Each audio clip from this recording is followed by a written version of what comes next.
I believe he is the finest running back to ever wear an NFL uniform. It means a lot for me to get to 2,000 yards. Pick a side. Only two options, be with the winners or the other guys. Yeah, ain't no time. We already on the way. Better get themselves in line. Thought I told you we don't play. We did some great things. I mean, we really did, man, and we made a lot of people happy. And you think you're going to have success. I didn't expect just this much. Just to be in this position right now, it's a blessing.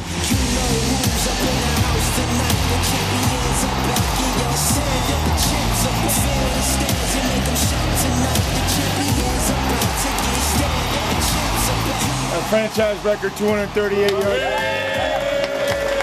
Every time I touch on the field, I try to play hard, run tough. The team going nuts, the score going up, morale going down, the fans backing up. Jerome Harrison put together the number 3 all-time rushing performance in pro football.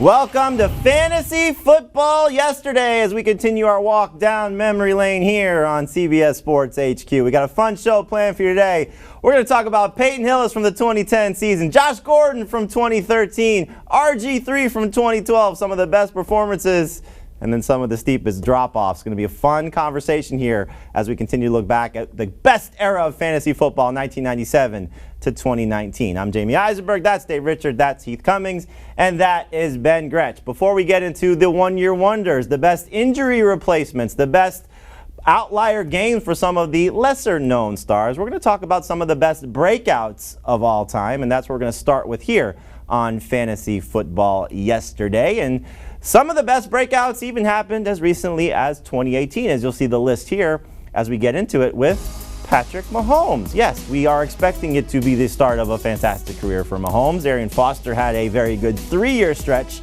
starting in 2010, the second year of his career, as well as Mahomes, second year of his career as well. When he took off, Antonio Brown, it was year 4 for him in 2013, and that started a 6-year run of him being one of the most dominant receivers that we've ever seen, certainly one of the most dominant receivers from 97 through 2019. And Rob Gronkowski, year 2 for him in 2011, scored 17 touchdowns. Just an absolute star right from the get-go for Gronk. So let's talk about these guys, and we'll start with Patrick Mahomes. Ben, Mahomes was not on the Mount Rushmore of quarterbacks as we spoke about earlier this week. He was just missing the cut behind Tom Brady, Aaron Rodgers, Drew Brees, and Peyton Manning. But if we do this again in 5 years, based on what Mahomes has shown us through 2 years, starting in 2018, will he be on the Mount Rushmore of quarterbacks? Yeah, I think so. And I think it's pretty easy to see that. It was really hard to leave him off, but it was also really hard to put him on over any of those names, given he's only started for 2 years and obviously missed time in his second year as a starter. So what he did in 2018, obviously an all-time season. Only the second guy ever to throw for 5,000 yards and 50 touchdowns in the same season. One of the top 4 seasons and I believe it was second, but both him and Jackson in the last 2 years have had top 4 quarterback seasons since the 1997 period that we're looking at here. So just a truly phenomenal first year as a starter, and it can't really be overstated. And I do think in 5 years we'll see him up there. Second best performance in terms of total points in this era from the quarterbacks. Third best in terms of points per game. Jackson was better than him. Jackson only playing 15 games last year. Heath, we saw Mahomes break out 2018, fall back a little bit last year with the injuries, dealing with the ankle and then the knee situation. But he's still playing. So let's talk about his value for 2020. What are your projections for Mahomes going into this season as what we are all telling people, the number 1 quarterback? Well, if anything, I think it was nice to see the floor for Patrick Mahomes because we'd seen the ceiling the year before, and we knew that he wasn't going to be that good on a year-in, year-out basis. So we saw him last year more than half the year. Either he was hurt or Tyreek Hill was hurt, and he still was easily a top 10 fantasy quarterback. So I've got him number 1 going into the year as long as you're in a league that rewards 6 points per pass touchdown. If it goes down to 4, then I think you put Lamar Jackson number 1, Mahomes still number 2. I've got him at 4,800 yards, 35 touchdown passes, and that is absolutely insane for a projection. Projections are supposed to give you the mean expectation.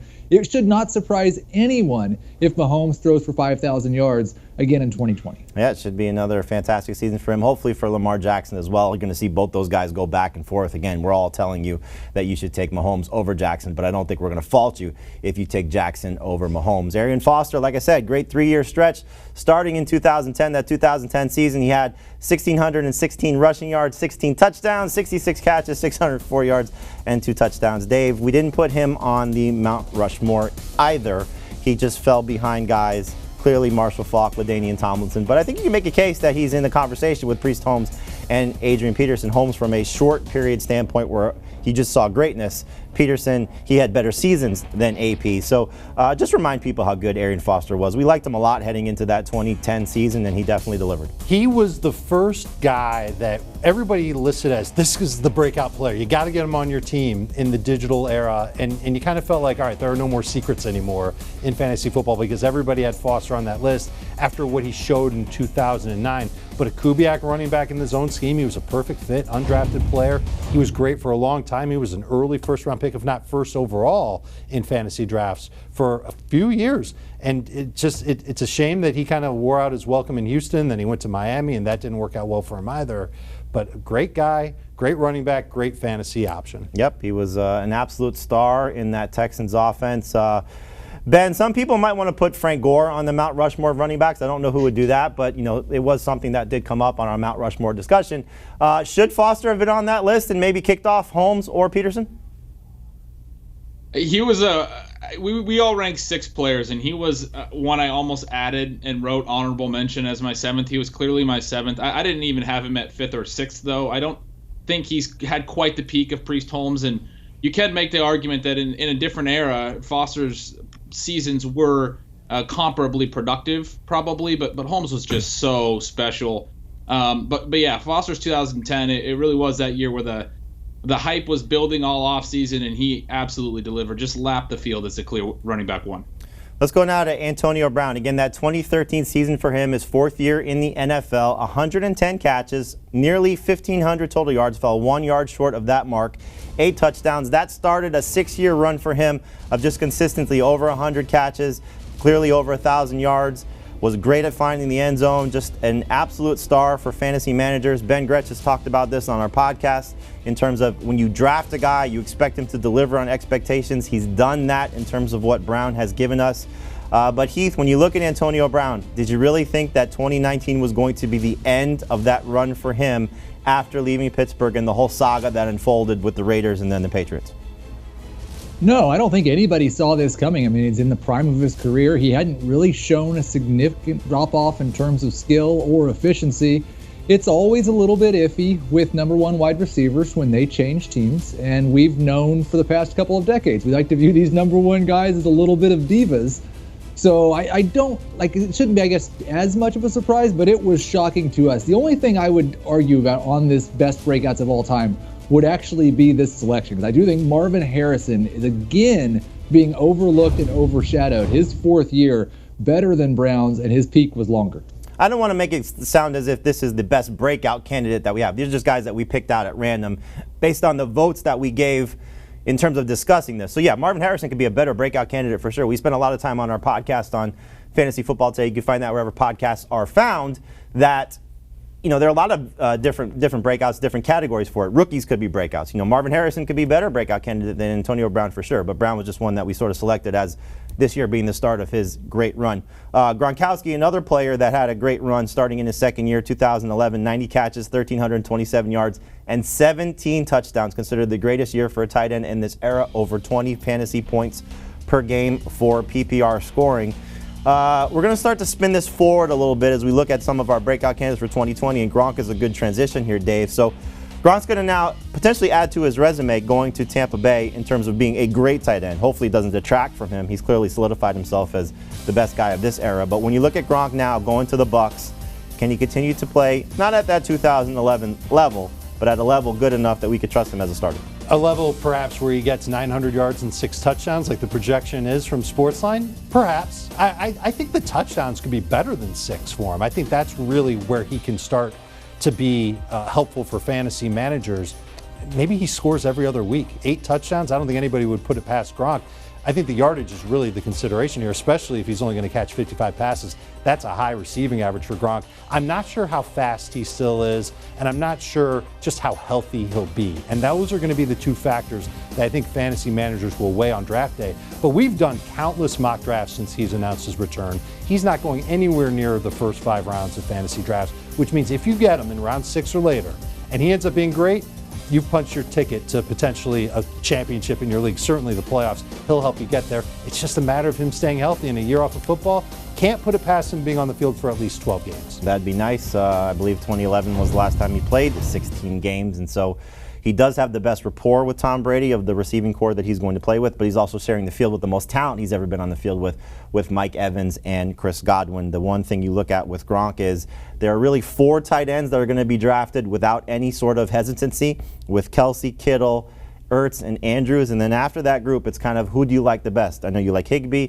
Ben likes Evan Ingram, Darren Waller, Hunter Henry. We're in that; those guys are in that conversation, and Gronk is kind of at the tail end of it, but a guy that you could settle for and certainly be happy with. I don't think any of us are going to call Gronk a 2020 breakout because that's already happened, but I want to take a look at some breakout candidates that we are looking at for 2020. So I asked all the guys to give me their breakout candidates. We got different lists for every guy. We're going to show you Ben Gretch's list first. So here is breakout at every position: quarterback, running back, wide receiver, tight end. And Ben really went off the radar. The rest of us gave kind of guys that have already produced at least something and have then the chance to get that much better, whereas Ben is going really on the low end of the scale and guys that could take a significant leap, which I like. And so you see here Daniel Jones, Jonathan Taylor, N'Keal Harry, and Mike Gesicki. And Taylor's the one I want to ask you the most about because I think he's the one that's going to get universally drafted. Ben, you tend to take him in the 4th round. I know you're very aggressive about what Taylor could be. Marlon Mack's still there. Nyheim Hines is still there. Tell us why Taylor will break out. Yeah, right after the draft, I was a little bit more cautious. I was really aggressive with Taylor before the draft because I think he's a phenomenal prospect. We know how good he was at Wisconsin. We know he ran a sub 4.4 at 226 pounds, and he's got that size-speed combination that can be a legitimate workhorse RB1. But right after the draft, I was a little concerned. Then when the schedule release came out and I saw that Indianapolis has a really easy first half. And so what I think is going to happen, this is an improved team, a good defense. They're going to lead, and they're going to run the ball, and I think Mack is going to definitely get his work early in the season, but I think because of that schedule early in the season, Taylor's going to too. They might have 30 running back rush attempts on average over the first couple of months. Maybe not every single game, but this is a team that will run when they lead and likes to run behind that really strong offensive line. And I think during that period, we might see Taylor really establish himself a little earlier than I had anticipated right after the draft. And I just think he's the much better back than Mack, and now he has the opportunity to take over that job earlier in the season and really be a second half star. I'm with you. I love the outlook for him. I just hope that he pushes Mack to the side early in the season, and we'll see how the passes go in terms of the backfield guys with Nyheim Hines, as we all expect, Phillip Rivers, as we saw with guys that he's played with, the most recent being Austin Eckler. I don't think Nyheim Hines will do that, but he has a chance to maybe see a bump in the 50-plus catches that he had in 2019 with Jacoby Brissett. Let's look now at Heath's breakout candidates, starting at the quarterback position with Kyler Murray, Kenyon Drake, so he likes the Cardinals, DJ Moore, and Hayden Hurst. And Heath, I want to ask you about Hurst because we don't talk a lot about what the situation is with Hurst replacing Austin Hooper in Atlanta, and I know you tweeted recently that you think Hurst is going to be better than Hooper. Tell us why you like Hurst with the trade from Baltimore to Atlanta. Well, he's certainly a better tight end prospect than Austin Hooper coming out of college, and he went to Baltimore and he lost the battle to Mark Andrews. Probably had a lot to do with his injuries more than anything, but he was very efficient when they did throw him the football. And I think one thing we know is Atlanta's going to throw the football to their tight ends. Dirk Cutter's offense is more than 120 targets to the tight end position each of the past 3 years. They didn't do anything other than Hayden Hurst to replace Mohamed Sanu and Austin Hooper. So it looks like it'll be Gage there in the third wide receiver role, Hurst at tight end. I've got him projected for close to 100 targets. It's hard to not be a starting tight end. I've still got him what I feel like is cautiously ranked at 8 or 9 at tight end, but he's part of that tier with Rob Gronkowski that I think you could easily see one of those guys turning a top 3 or 4 season at the position. He's got 120 target upside. He's got 900 receiving yard upside. And the Falcons threw the ball more than anybody in the NFL last year, and they didn't do much to necessarily dramatically improve their defense, so we could see Matt Ryan throwing a lot, which is why we like Calvin Ridley. We obviously love Julio Jones, and while we do like Hayden Hurst as a breakout candidate, great call by you. I'm all on board with Hayden Hurst this year. Dave's breakout candidates, we got Teddy Bridgewater, Miles Sanders, Deante Johnson, and Tyler Higbee. I'm going to make Ben and Dave argue about Tyler Higbee coming up later in the show. You don't want to miss that.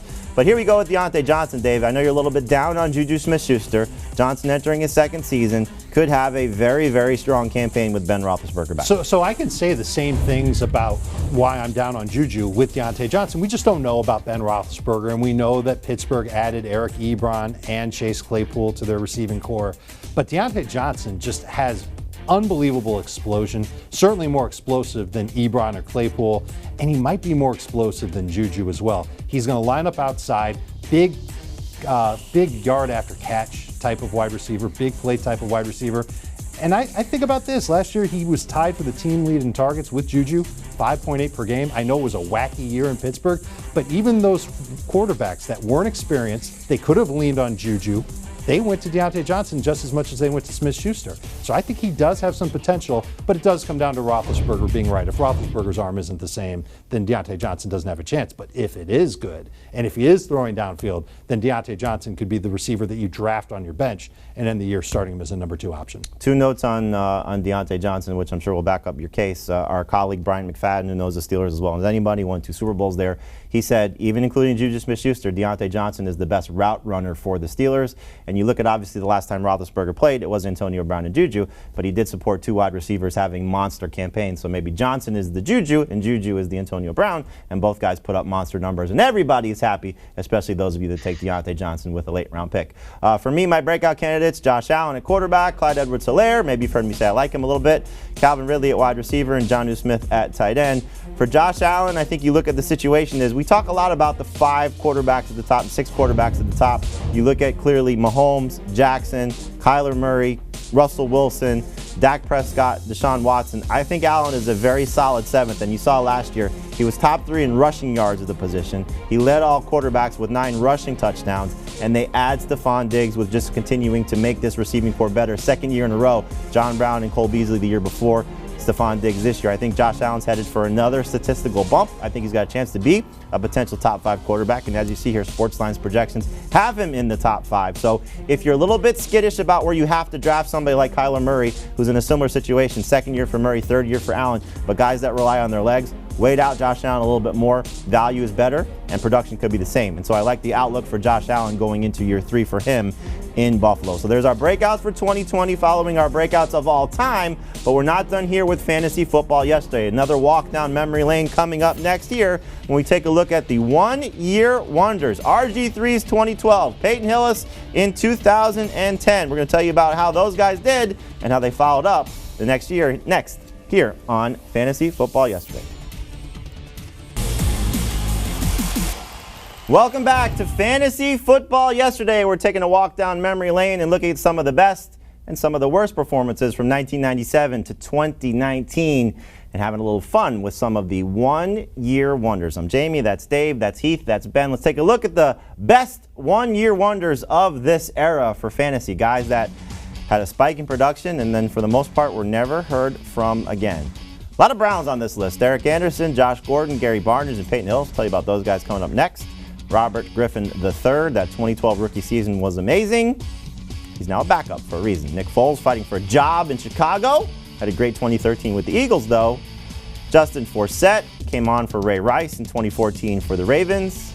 Brandon Lloyd, a little debatable as if he's a one-year wonder or not. Heath Cummings not necessarily agreeing with that suggestion from Ben Gretsch. You could hear about that on our Fantasy Football Today podcast. And Jordan Reed, his 2015 season, we were chasing it for about 3 years.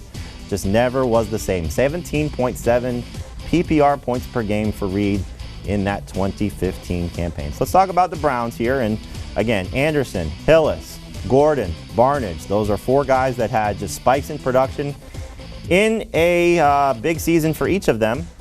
and then just disappeared after that. So Dave, you had on your list Gordon and Barnidge. Tell us about those two players in particular, why they were one-year wonders. Well, first and foremost, Josh Gordon started to show breakout signs the year before. He had 800 yards, 5 touchdowns. He had a late start. He was a supplemental pick. And then 14 touchdowns in his first 2 seasons. He's only scored 11 since. He really was just the #1 receiver by default. They had an aggressive offensive coordinator you might have heard of named Kyle Shanahan. And Josh Gordon was just able to work with different quarterbacks as well and just really took off to have a big season with the Browns. Gary Barnidge had only 3 touchdowns in his first 92 games. And then he goes nuts for over 1,000 yards and 9 touchdowns. He was the right guy in the right place at the right time for Josh McCown as his quarterback in Cleveland.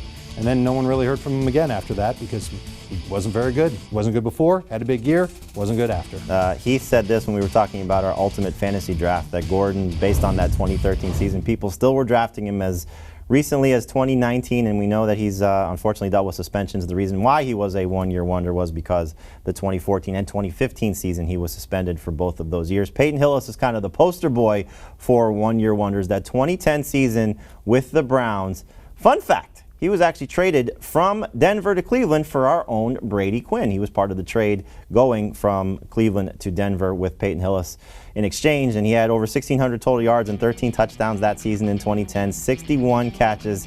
He was out of Cleveland in 2011, out of the NFL in 2015, finishing up with the New York Giants. So that 2010 season was just absolutely magical for Peyton Hillis.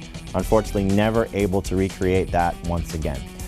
RG3 Heath is somebody that you suggested as a one-year wonder, and that 2012 season was absolutely awesome with Washington. Tell us about what happened to RG3. Well, it was injuries, and I'll just tell you what scares me, and I came to this realization right before you asked me about RG3. If you were to show me what he did in his rookie year and what Lamar Jackson did last year, I would have been much more excited about the prospect of RG3 repeating it. He was exceptional as a passer, 65% completion percentage, but he wasn't so good in the ratio areas that he had to regress. Just a 5% touchdown rate, 8 yards per attempt. Those are numbers that, yeah, they might come down a little bit, but he could sustain that. And he didn't have to run as much as Lamar Jackson did. He looked like a surefire superstar. And then, as often happens with running quarterbacks, he got hurt. He had some confidence issues. He had some competition issues with Kirk Cousins, and things went down the drain. But, man, that rookie year, he looked like an absolute, no doubt, surefire superstar. 815 rushing yards, 27 total touchdowns, 20 passing, 3,200 yards. He was 185 yards shy of being the first guy to be 3,000 and 1,000 rushing. So yeah, Andrew Luck, RG3, that was the big debate in terms of who's going to be the best fantasy quarterback. And as we know, Andrew Luck was able to sustain it a little bit longer. RG3, though, still in the NFL as the backup now to Lamar Jackson. So should Jackson go down, we could be running to pick up RG3 off the waiver wire based on how that offense goes. The 2008 season for Steve Slaton was magical as well, and Ben told you that Jonathan Taylor, he likes these young running backs, rookie guy coming out of Wisconsin for Taylor. Well, Steve Slaton was a rookie in 2008. Ben, were you hot after Steve Slaton, and how much did he disappoint you after that? I actually wasn't. I don't think I had him that year, but he was pretty magical. 1,659 yards from scrimmage, 10 total touchdowns.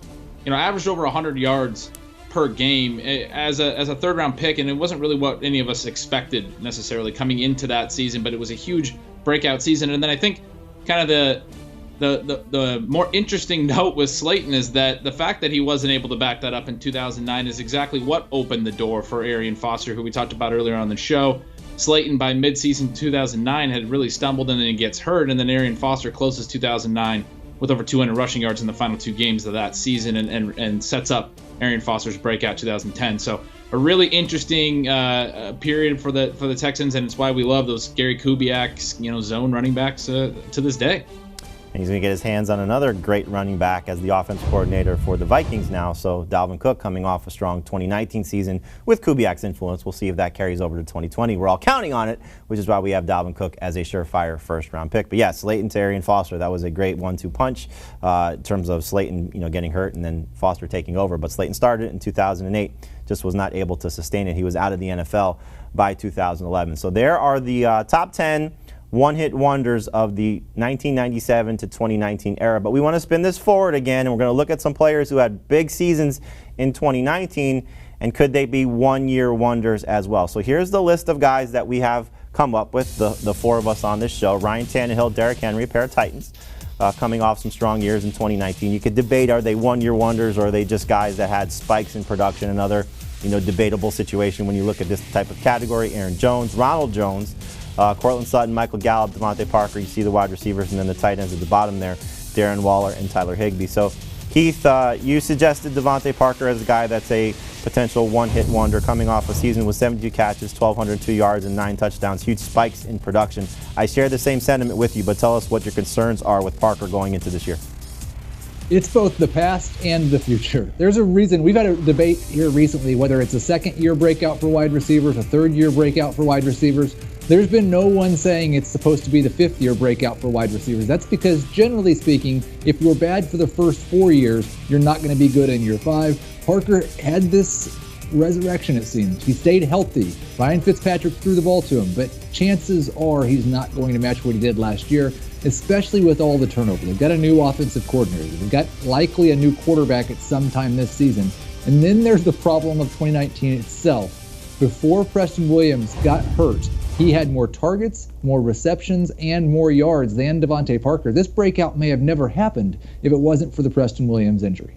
I think one thing that you're going to gamble on with Parker is how many games does Ryan Fitzpatrick play? If he plays 16 games and they just decide to rest Tua coming off the hip injury and not play him until 2021, then I think Parker could have another good season. Maybe not to this level, but still be very good. If Tua starts the majority of games, I think Parker's numbers will come down, factoring in Preston Williams, a guy that Ben likes, Mike Gesicki also being a little bit more involved, and a better run game. Obviously, we saw that last year struggle, especially after Kenyon Drake was traded. So all these things sort of factoring together, I think Parker's a little bit risky, but if you get him at the right price, that should still be an okay number 3 wide receiver. I just see him go too many times as a starting guy, and that's what makes me concerned about him being a one-year wonder. Dave, you're concerned about Courtland Sutton, as we saw last year.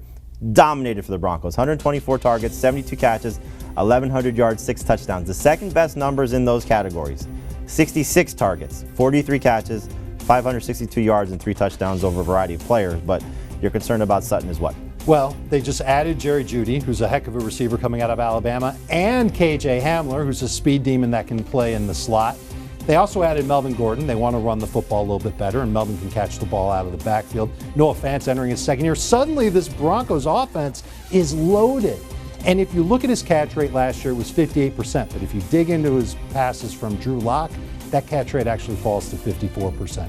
I'm worried that the target share won't be as big, and even if it is, the catch rate's not going to be as high. So he's going to need a lot of big plays like he had last year in order to come close to what he did in 2020. I hate to say it because he's a good receiver, but I don't think he does it.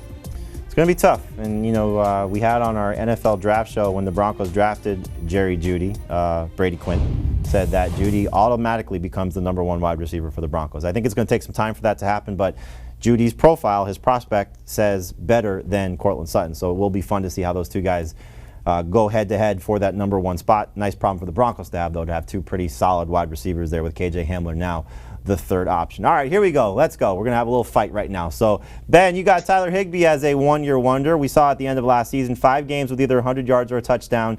Worst game being 84 yards receiving. Why are you concerned about Higbee? It's really that it was just those 5 games. I mean, those 5 games are the 5 highest reception totals for Tyler Higbee in his career.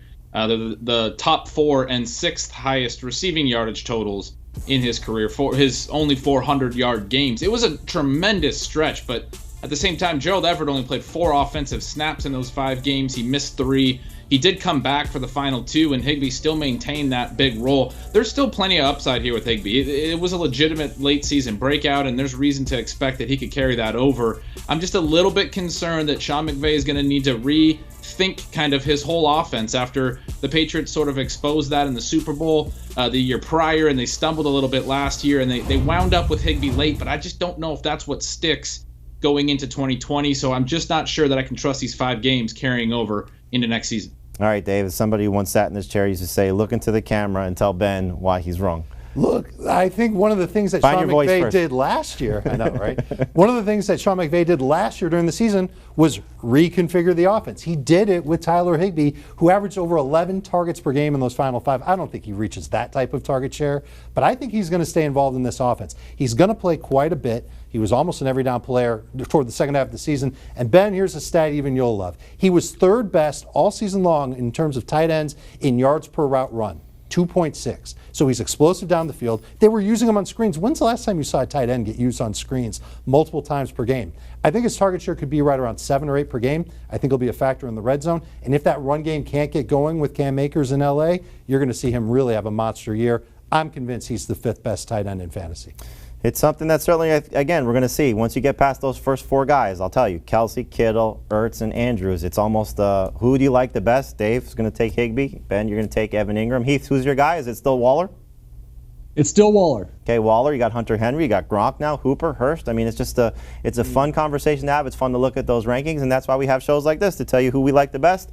If you like Higbee, you'll follow Dave. If you don't, you'll listen to Ben and take somebody else. Aaron Jones on this list, as we saw last year, 19 total touchdowns, matching Christian McCaffrey for the lead in that category. But what did the Packers do? Similar to the Broncos adding talent in the NFL draft, the Packers bring in A.J. Dillon. We see Jamal Williams still on the roster. So Jones could be in a little bit of trouble in terms of what his upside is. So while he does fall into the bust category, I don't know if he's necessarily going to be a one-year wonder. I'm hoping not. But he certainly fits the bill of a guy who spiked in his production. His best numbers in the passing game came in the 4-game stretch when Devontae Adams was out. So an offense that will run the ball. Hopefully Jones is still the best of that trio, but will he be good enough to be a first or second round pick?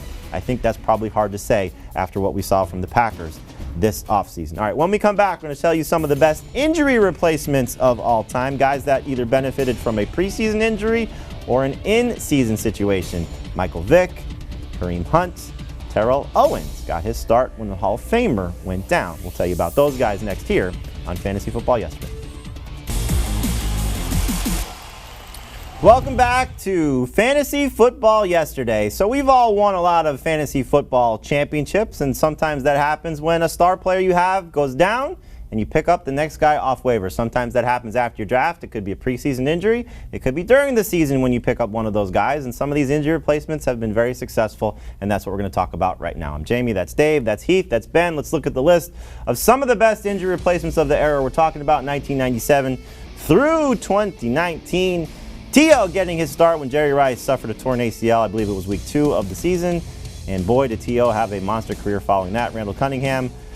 That 1998 season helped me win my first fantasy championship. I drafted Chris Carter in round 1, and Randall Cunningham was the first guy I picked up off waivers, and that connection was awesome. Kurt Warner, we know, started the greatest show on turf after Trent Green went down with a knee injury in the preseason. Larry Johnson, Priest Holmes, we told you was on the Mount Rushmore. Well, Larry Johnson took over for him twice, actually, 2004 and 2005, but 2004 is that first season we're looking at.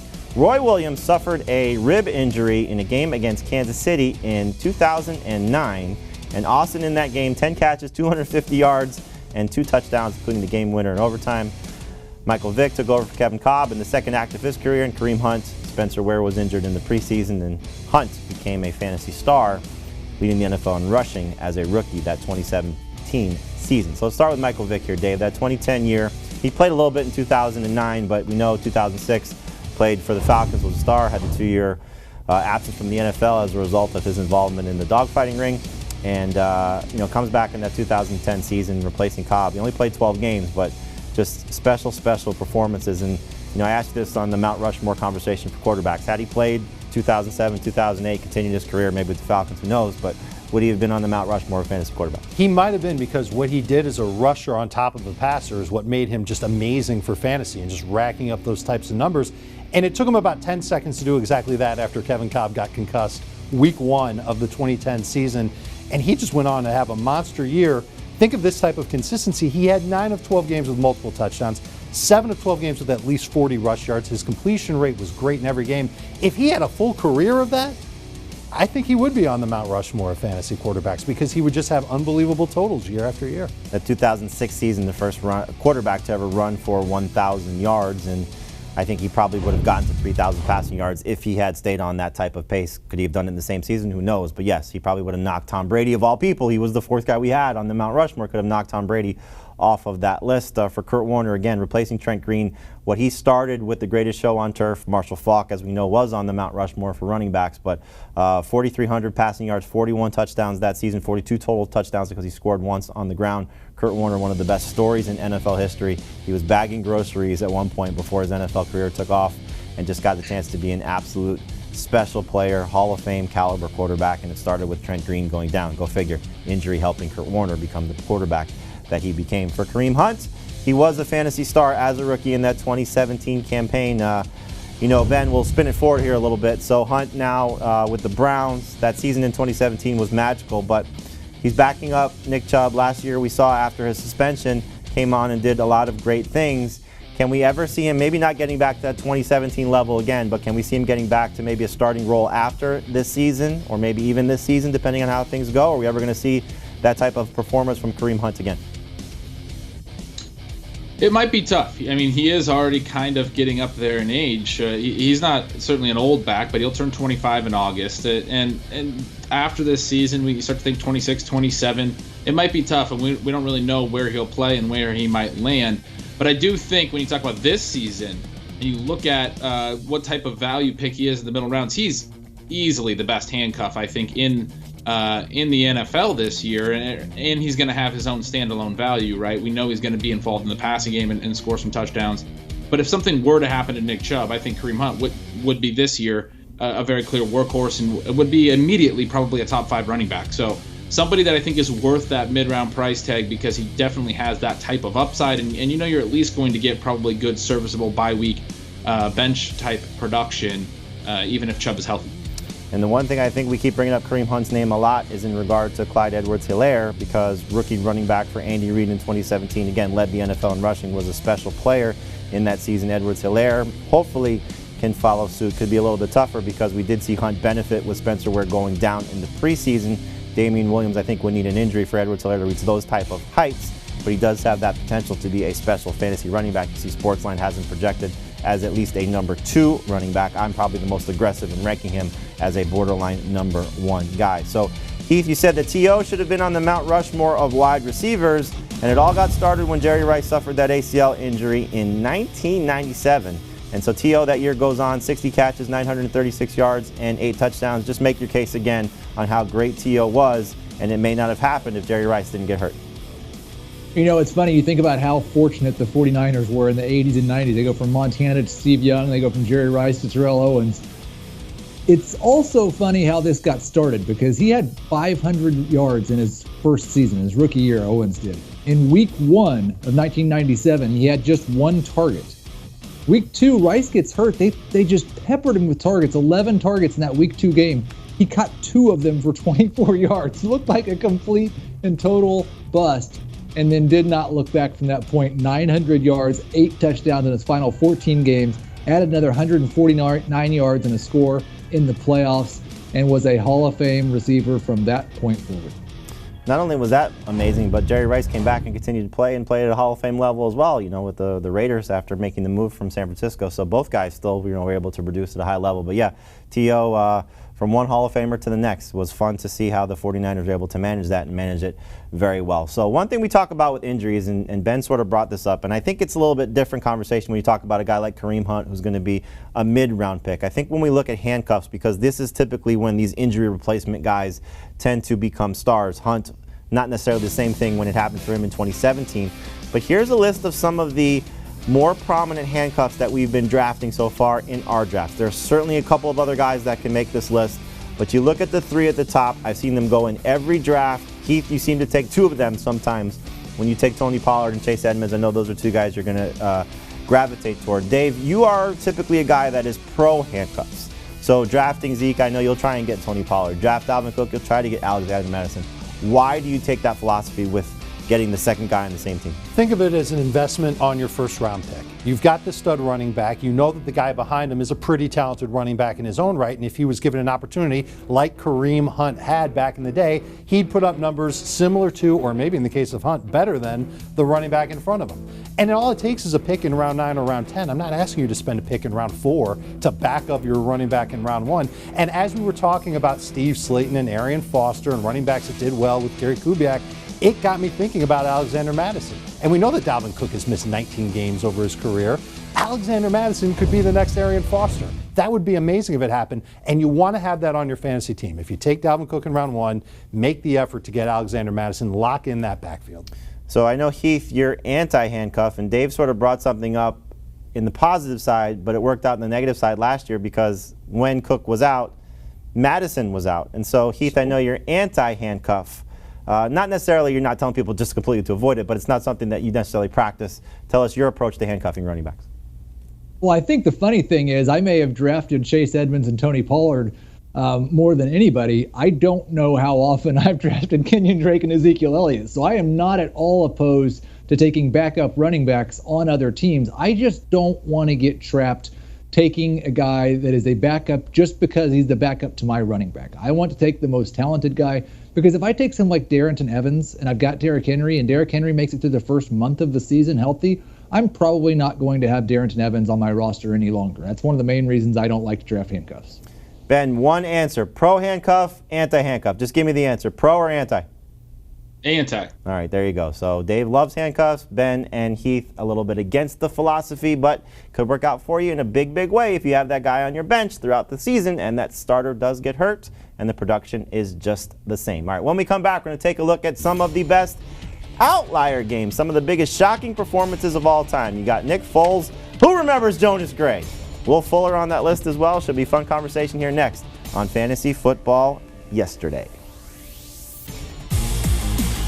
Welcome back to Fantasy Football Yesterday. We're talking about some of the best surprise games of all time here as we continue our look back at the best fantasy era, 1997 through 2019. Why is that the best era? Because that's when Sportsline started and we just became the dominant force in the fantasy industry with 4 of us up here, as well as our other colleagues, Adam Mazer, Chris Towers, you know the cast and characters. And here's some of the more shocking games. We certainly are much more sustainable than these guys, at least for the most part. How about that quarterback battle going on in Chicago? 2 of the most surprising games of all time with Nick Foles. That 2013 performance, nearly 60 fantasy points. Trubisky in 2018, 55.5 fantasy points. Who can forget Jonas Gray, that Sunday night game against the Colts with 3 touchdowns and over 200 yards.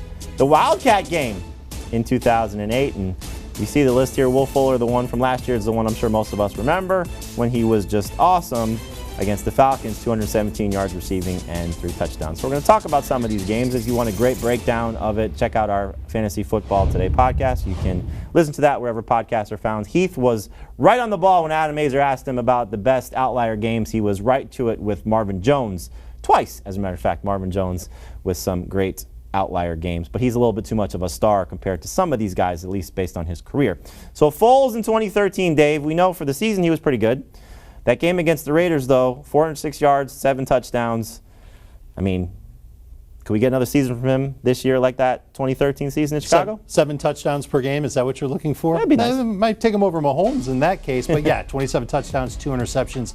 He was great that season, and I did a little digging on him. He has 9 games in his career with 3 or more touchdowns, and you think, well, he's been around forever. Including the playoffs or just regular season? Including the playoffs. Okay. It's 48 starts.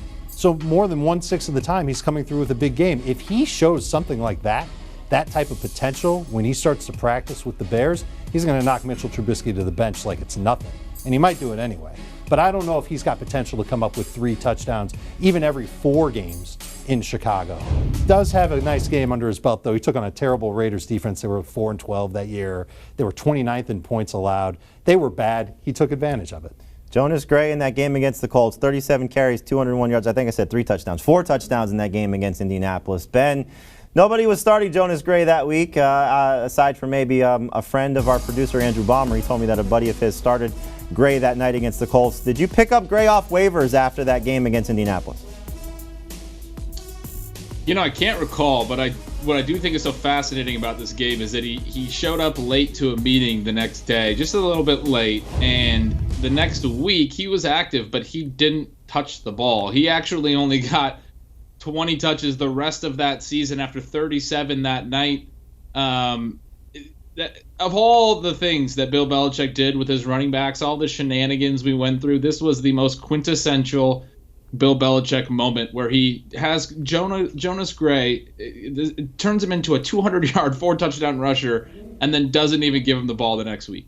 Aside from that game against the Colts, the rest of his career, only 387 other rushing yards and 1 more touchdown. So that game was just absolutely magical. So I want to spin it forward with Will Fuller here, Heath, because last year we saw, breakout performance. We know he's capable of something like this from time to time, not to this necessarily ceiling, but 14 catches, 217 yards, 3 touchdowns against the Falcons. We know DeAndre Hopkins is gone. They bring in Brandon Cooks. Just give us your thoughts on Will Fuller for the 2020 campaign. Well, I just think you look back at that season, and it's just exactly what we've come to expect from Will Fuller. He had this game with 3 touchdowns, no other touchdowns the rest of the season. He had one other game where he had 140 yards, didn't top 70 yards the rest of the season. Now, he has an opportunity going into 2020 with DeAndre Hopkins gone. If there is a chance that Will Fuller can play even 14 games, and maybe Brandon Cooks isn't able to make it through the season, then you could certainly see more opportunity for Fuller. The question is he going to be able to be available, and then is he going to be consistent? Because it wasn't as if he didn't deliver any more touchdowns the rest of that year because he didn't get opportunity. If I remember correctly, just a week or two later, he had 3 dropped touchdowns in one game. That was against the Chiefs. That's right, a game that our buddy Adam Mazer likes to reference. If he didn't drop those passes, he would have been one of the best wide receivers in fantasy. Maybe you've heard Adam say that from time to time. You can hear a lot more about our Fantasy Football Yesterday conversations on our Fantasy Football Today podcast. And we have much more Fantasy Football Yesterday coming up the rest of this week. We're going to spend some time talking about some of the bigger busts of all time, as well as some bounce-back seasons from guys who were just special coming back from some down situations. We'll talk about that on Thursday's show. On Friday, we're going to give you a preview of the best players to come between 2020 and 2025. Fun conversation today, though, about some one-year wonders, some of the best outlier games, and looking at some breakouts. For Heath, for Ben, for Dave, I'm Jamie. Again, check out our Fantasy Football Today podcast for more on this topic and more here on CBS Sports HQ.